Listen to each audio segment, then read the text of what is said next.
Hello everyone. आज हम लोग रिट्स को समझते हैं। रिट्स को हिंदी में बोलते हैं याचिका। ये बहुत ही इम्पॉर्टेंट होती हैं फंडामेंटल राइट्स के पर्सपेक्टिव से। फंडामेंटल राइट जो हैं उनका प्रोटेक्शन और उनको एंश्योर्ड जो है वो रिट्स के द्वारा किया गया है। अब ये रिट्स होती क्या हैं इनको समझते हैं। देखिए, हमारे यहाँ पे 5 प्रकार की जो रिट्स हैं वो सिटीजन्स को प्रोवाइड की गई हैं। अमेरिका में एक और होती है इंजंक्शन, वो 6th रिट है जो कि हमारे यहाँ पे वो नहीं है।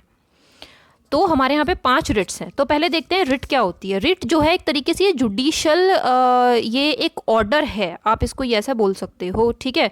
या फिर आप इसको बोल सकते हो ये कोर्ट का एक तरीके से रिटन ऑर्डर होता है, वो अथॉरिटी का जो उस ऑर्डर को इश्यू कर सकती है उस काम को करने के लिए या ना करने के लिए जो कि फंडामेंटल राइट्स के प्रोटेक्शन के लिए ज़रूरी होता है, राइट।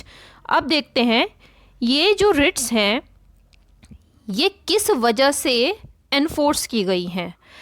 हमारी जो फंडामेंटल राइट्स हैं वो पार्ट 3 में दिए गए हैं, कॉन्स्टिट्यूशन के पार्ट 3 में दिए गए हैं। तो उनके प्रोटेक्शन और उनके एनफोर्समेंट के लिए ये रिट्स का यूज़ किया जाता है। मैंने देखिए अंडरलाइन भी किया हुआ है, तो आप आसानी से इसको समझ सकते हैं। और फिर इंग्लिश में तो हिंदी वाले बच्चों को बिल्कुल भी प्रॉब्लम नहीं होगी क्योंकि इंग्लिश बहुत ईजी है और दूसरा मैं दोनों लैंग्वेजेस में समझाती हूँ। तो इसमें आर्टिकल 32 के तहत सुप्रीम कोर्ट में डायरेक्ट रिट दायर की जा सकती है और आर्टिकल 226 के तहत, देखिए मैंने अंडरलाइन किया है, डायरेक्ट जो है वो हाई कोर्ट में रिट दाखिल की जा सकती है। इसमें ऐसा बिल्कुल भी नहीं है कि आपको जो है हायरार्की फॉलो करनी पड़ेगी कि पहले आपको नीचे सेशन कोर्ट या फिर डिस्ट्रिक्ट कोर्ट या फिर हाई कोर्ट और फिर उसके बाद सुप्रीम कोर्ट में जाना जाएगा, मतलब आपको पूरा एक लैडर चढ़ना पड़ेगा, ऐसा नहीं है। फंडामेंटल राइट जो है, मूल अधिकार, वो बहुत ही वाइटल पार्ट है कॉन्स्टिट्यूशन का और उनका जो एक तरीके से प्रोटेक्शन है वो बहुत नेसेसरी है। इस वजह से सिटीजन्स को, भारत के नागरिकों को ये अधिकार दिया गया है कि वो डायरेक्टली अनुच्छेद 32 के तहत सर्वोच्च न्यायालय में रिट दाखिल कर सकते हैं, याचिका लगा सकते हैं अपनी, और 226 के तहत हाई कोर्ट के अंदर याचिका दाखिल कर सकते हैं। अब देखिए, अब इन रिट्स को हम लोग समझते हैं। तो जो पहली रिट है उसका नाम है हैबियस कॉर्पस, हिंदी में इसको बोलते हैं बंदी प्रत्यक्षीकरण। इसका क्या मतलब होता है इसको समझते हैं। हैबियस कॉर्पस जो है इसका जो लिटरल जो मीनिंग है, मतलब इसके जो ये शब्द है हैबियस कॉर्पस, इसका जो लिटरल मीनिंग है वो है to have a body of. आप जब इसे याद करें, चाहे हिंदी वाला बच्चा पढ़े चाहे इंग्लिश वाला बच्चा तो करेगा ही, वो इस शब्द को जरूर याद कर ले। हैबियस कॉर्पस का मतलब है to have a body of, मतलब जो सशरीर प्रस्तुत करना, इसका मतलब ये है ना। तो ये रिट कहती है कि यदि किसी व्यक्ति को अनलॉफुली डिटेन किया है या उसको बंदी बना के रखा गया है तो इस रिट के द्वारा उस व्यक्ति को आज़ाद करवाया जा सकता है। ये रिट दाखिल की जा सकती है जिससे कि उस व्यक्ति को उस इलीगल इम्प्रिजनमेंट से आज़ाद किया जा सके, ठीक है। तो इस रिट के द्वारा जो कोर्ट है वो डायरेक्ट करता है पर्सन को कि भाई उस व्यक्ति को जिसे आपने बंदी गैर कानूनी रूप से बनाया हुआ है उसको कोर्ट के समक्ष पेश कीजिए, to have a body of.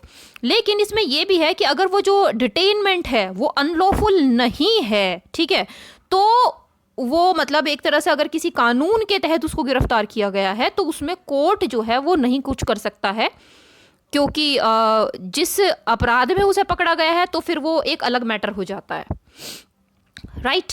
अब देखिए, हैबियस कॉर्पस जो है जैसे मैंने अभी बताया है, अगर इलीगली मतलब उसको पकड़ा गया है तो आप ये रिट दाखिल कर सकते हो, पहली बात। अगर इलीगली नहीं है तो फिर इस रिट का कोई यूज नहीं होगा। दूसरी चीज समझिए, देखिए मैंने इसमें नंबर 2 लिखा हुआ है, इसको समझिए, ठीक है। ये रिट जो है ना, अब वो व्यक्ति जो है वो तो भाई कहीं इम्प्रिजनमेंट उसका किया गया है तो उसका कोई भी रिश्तेदार इस रिट को दाखिल कर सकता है, या उसका कोई दोस्त या उसका कोई जानने वाला या वो खुद भी, है ना, इस रिट को दाखिल कर सकता है। तीसरी बात, ये जो रिट है ये सिर्फ पब्लिक अथॉरिटीज के लिए या पब्लिक जो ऑफिशियल्स हैं उनके लिए यूज की जा सकती है, against both public authorities and individuals, मतलब प्राइवेट के लिए भी, क्योंकि ऐसा भी हो सकता है ना कि उसको किसी प्राइवेट किसी व्यक्ति ने, मतलब एक जो सरकारी नहीं है उसने उसको डिटेन करके रखा हो, तो बोथ, ये दोनों तरह से की जा सकती है। आप लोगों ने बहुत देखा होगा जैसे कि बॉन्डेड लेबर के तहत कई बार उनको बंधक बना लिया जाता है ना, तो उसमें भी इस रिट को यूज किया जाता है। फॉर एग्जाम्पल के तौर पर यहाँ पे एक वो है केस है सुनील बत्रा वर्सेस दिल्ली एडमिनिस्ट्रेशन का ये केस है। तो इसमें सुप्रीम कोर्ट में एक रिट दाखिल की थी। देखिए ये इसका जुडिशियल रिव्यू से संबंधित ये एग्जाम्पल है। जुडिशियल रिव्यू मतलब वो जो हैबियस कॉर्पस है वो सिर्फ मात्र उससे संबंधित नहीं है कि उस व्यक्ति को सशरीर प्रस्तुत करो, ठीक है।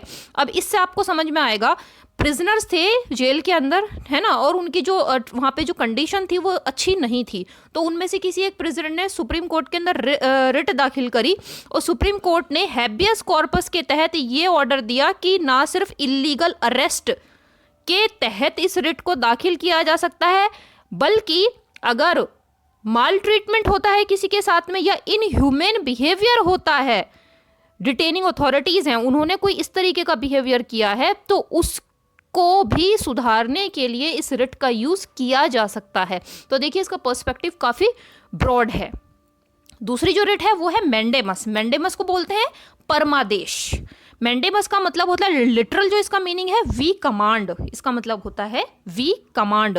ये जो रिट है ये कोर्ट के द्वारा पब्लिक अथॉरिटी को कोई भी जो वो ड्यूटी जो उसे करनी चाहिए और उसने मना कर दिया है, विच इट हैज नॉट और रिफ्यूज टू परफॉर्म, जो उसे करनी चाहिए लेकिन वो नहीं कर रहा है, ठीक है, तो जब ये रिट दाखिल की जा सकती है। तो कोर्ट जो है वो पब्लिक ऑफिशियल के लिए, किसी भी पब्लिक कॉरपोरेशन के लिए, ट्रिब्यूनल के लिए, या फिर इंफीरियर कोर्ट मतलब जो ऊपर का कोर्ट है वो अपने से निचले कोर्ट को, या किसी सरकारी किसी भी मुलाजिम या सरकारी किसी भी संस्था के खिलाफ ये रिट जो है वो जारी की जा सकती है। लेकिन ये जो रिट है ये प्राइवेट इंडिविजुअल या किसी प्राइवेट व्यक्ति या किसी प्राइवेट संस्था या राष्ट्रपति जी या किसी राज्य के गवर्नर या फिर उस समय पे जो चीफ जस्टिस काम कर रहे होंगे उनके खिलाफ ये रिट जारी नहीं की जा सकती है, ये भी समझिएगा। तो मैंडेमस का मतलब होता है जो काम करना चाहिए किसी अधिकारी को, पब्लिक ऑफिशियल को, वो नहीं कर रहा है, तो ये रिट जारी की जाएगी।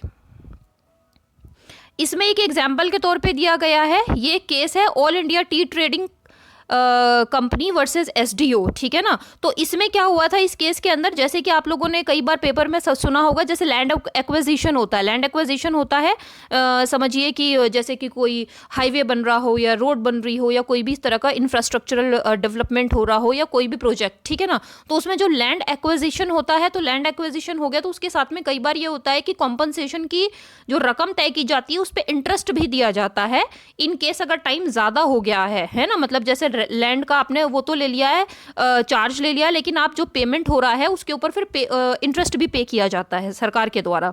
लेकिन इस केस में क्या हुआ कि जो लैंड एक्विजिशन जो ऑफिसर था, यह ऑल इंडिया टी ट्रेडिंग से रिलेटेड है ये, ठीक है ना। तो जो लैंड एक्विजिशन जो ऑफिसर था उन्होंने कॉम्पनसेशन के ऊपर जो इंटरेस्ट था उसको देने से मना कर दिया, तो इसके तहत रिट जारी की, ठीक है। मतलब जो काम करना चाहिए वो काम नहीं करा है, और उसके बाद कोर्ट ने ये आदेश जारी करा कि भाई आप जो पेमेंट है इंटरेस्ट का वो आपको करना पड़ेगा, यू हैव टू, राइट।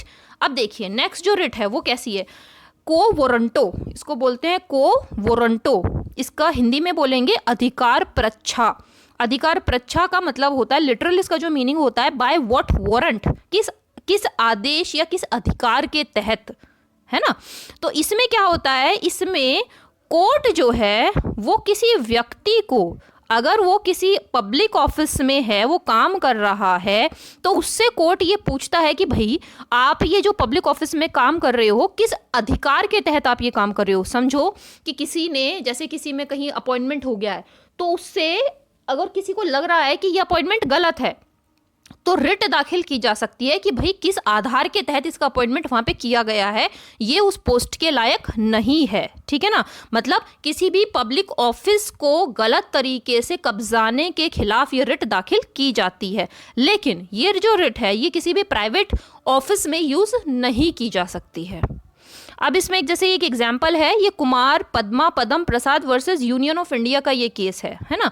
इस केस में हुआ क्या था कि जो मिस्टर KN श्रीवास्तव हैं उनको गुवाहाटी हाई कोर्ट का जज नियुक्त किया गया था, लेकिन फिर ये रिट ये रिट जो है दाखिल की गई को वारंटो, और उसके तहत मतलब उसमें ये किया गया कि जो KN श्रीवास्तव जी जो हैं वो क्वालिफाइड नहीं थे उस ऑफिस के लिए, है ना।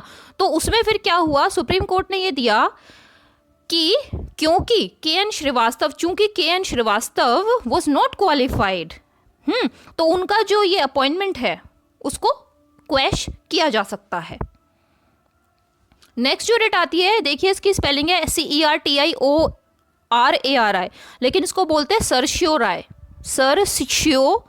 सर्शियोराय। हिंदी में इसको बोलेंगे उत्प्रेषण।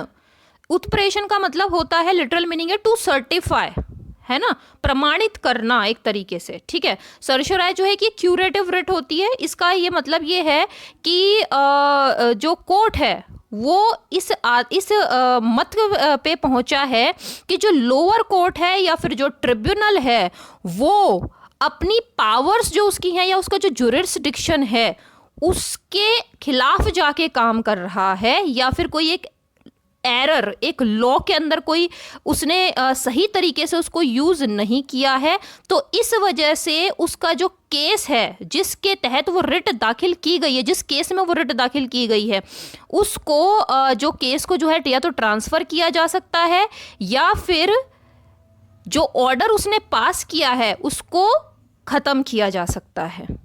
करेक्ट, मतलब इट में transfer the case to itself, वो जो कोर्ट में जो केस है जिसके तहत वो जिसके लिए वो रिट दाखिल की गई है वो अपने पास उसको ले सकता है केस को, क्योंकि उसने सही तरीके से डिसीजन नहीं दिया है, ठीक है, अपने जुरिस्डिक्शन का दुरुपयोग किया है, या फिर जो उसने लोअर कोर्ट ने जो डिसीजन दिया है, जो ऑर्डर पास किया है, उस ऑर्डर को वो गलत ठहरा सकता है। इसको बोलते हैं सर्शियोराय। अब आते हैं लास्ट रिट पे, यह है प्रोहिबिशन। प्रोहिबिशन का मतलब होता है प्रतिषेध। प्रोहिबिशन आपने सुना होगा, मतलब जैसे मना करना किसी को किसी काम के लिए। प्रोहिबिशन जो रिट होती है ये ऊपर का जो कोर्ट है वो निचले कोर्ट को जारी करता है या किसी ट्रिब्यूनल को जारी करता है या क्वेजी जुडिशियल जो एजेंसीज या अथॉरिटीज होती हैं उनके लिए जारी करता है। इसका मतलब होता है कि वो जो अथॉरिटी है from doing something beyond their authority, वो जो अथॉरिटी है वो अपने अधिकार क्षेत्र से बाहर जाके कोई निर्णय दे रही है या अपने अधिकार क्षेत्र से बाहर जाके कोई काम कर रही है, ठीक है। तो इस वजह से उसके काम को रोकने के लिए ये रिट जो है जारी की जाती है। इन दोनों में डिफरेंशिएशन समझते हैं, difference between writ of certiorari and prohibition. इसको समझिए, देखिए सर्शियोराय में क्या होता है, इनकी स्टेजेस में डिफरेंस होता है। सर्शियोराय में और इसमें, ये देखिए सर्शियोराय में और इसमें इनकी स्टेजेस में डिफरेंशिएशन होता है। सर्शियोराय जो होते हैं, द रिट ऑफ सर्शियोराय, ये जो इशू होती है ये तब इशू होती है जब वो जो निर्णय है या वो जो केस है वो सुना जा रहा होता है ना, सुना गया है और उस पर एक निर्णय लिया गया है। The case is heard and decided, तो वो जो रिट है वो उस समय पे होती है। It is issued to quash the order, वो जो ऑर्डर उसने दिया है उसको खत्म कर दिया जाता है। लेकिन जो प्रोहिबिशन है, प्रोहिबिशन जो होती है जब वो केस उसमें आया है और वो सुनने का जो प्रोसीजर है, मतलब वो जो हियरिंग है वो चल रही है, तो वो उसी समय पे इस रिट को जारी किया जाता है, क्योंकि वो जो अथॉरिटी है वो अथॉरिटी उस केस को सुनने के लायक नहीं है, या ये कह सकते हैं कि वो अपने जुरिस्डिक्शन से बाहर जाके वो केस किसी और जगह का है और वो उसको वहां पे सुन रहा है, ठीक है ना, समझ में आया। जुरिस्डिक्शन होता है एक क्षेत्र, कार्य करने का जो क्षेत्र होता है। जैसे समझो कोई पॉलिटिकल साइंस का टीचर, तो वो उसका क्षेत्र है, वो बोले जाके कि मेरे को इकोनॉमिक्स पढ़ाना है, तो हाउ कम, मतलब आप कैसे, क्योंकि आपके पास वो डॉक्यूमेंट या वो क्वालिफिकेशन नहीं है। इसी तरीके से थानों का एक जुरिस्डिक्शन होता है, इसी तरीके से कोर्ट्स का एक जुरिस्डिक्शन होता है, ठीक है। तो इस तरीके से होता है कि या तो आप कानून के तहत, एक तो कानून के दायरे में रह के काम करना है और एक साथ में क्षेत्रफल के हिसाब से काम करना है। जैसे डिस्ट्रिक्ट कोर्ट है तो वो एक पर्टिकुलर उस एरिया का डिस्ट्रिक्ट कोर्ट है, हाई कोर्ट है तो उस राज्य का हाई कोर्ट है, सुप्रीम कोर्ट तो पूरे भारत का है। समझ में आया ना। तो सर्शियोराय कब करता है, सर्शियोराय के अंदर है कि जब वो निर्णय दिया जा चुका है, राइट, लेकिन वो कानून, उसके अंदर कोई कानून से रिलेटेड खामी है, तब वो जारी किया जाएगा, ठीक है। और जो प्रोहिबिशन है, प्रोहिबिशन का मतलब है निषेध करना, एक तरीके से प्रतिषेध, काम को करने से पहले रोक देना कि भाई ये आपका, इसमें कार्य क्षेत्र आपका नहीं है, इसे छोड़िए। या तो फिर मैं उसको अपने पास ले लूँ, क्योंकि मैं पॉलिटिकल साइंस के टीचर हूँ तो ठीक है, मैं पॉलिटिकल साइंस पढ़ाऊंगी, या मैं इकोनॉमिक्स के टीचर हूँ, मैं पढ़ाऊंगी, आप नहीं पढ़ा सकते हैं, ठीक है। या फिर उसको जो है किसी और जगह ट्रांसफर कर देना, जो कि जिसके जुरिस्डिक्शन में वो आता हो, और उसने जहां पे वो कार्य चल रहा है उसको वहीं का वहीं रोक देना, ठीक है। अब इसको समझते हैं, who can file a writ petition. जो रिट पेटिशन है वो कौन फाइल कर सकता है। देखिए, पब्लिक इंटरेस्ट जो लिटिगेशन होता है या जो रिट है, ये कोई भी फाइल कर सकता है। जरूरी नहीं है कि जो व्यक्ति उस बात से प्रभावित हो वो ही रिट जारी करेगा, नहीं, उससे रिलेटेड कोई भी व्यक्ति, या जरूरी नहीं है रिलेटेड हो, कोई फ्रेंड हो, नेबर हो, कोई भी पब्लिक इंटरेस्ट जो लिटिगेशन है, फंडामेंटल राइट का अगर कहीं इन्फ्रिंजमेंट हुआ है तो कोई भी इसको रिट पेटिशन को दाखिल कर सकता है सुप्रीम कोर्ट में और हाई कोर्ट के अंदर, ठीक है। तो यहाँ पे आके ये जो है पूरा का पूरा ये फिनिश हो जाता है। आई होप आपको ये जो पूरा रिट्स हैं ये बहुत अच्छे से समझ में आई होंगी। मिलते हैं फिर अगले किसी वीडियो के अंदर कुछ और बातों को समझने के लिए, कुछ और नए चैप्टर्स को समझने के लिए जीएस से related. Thank you so much, thank you for watching, take care.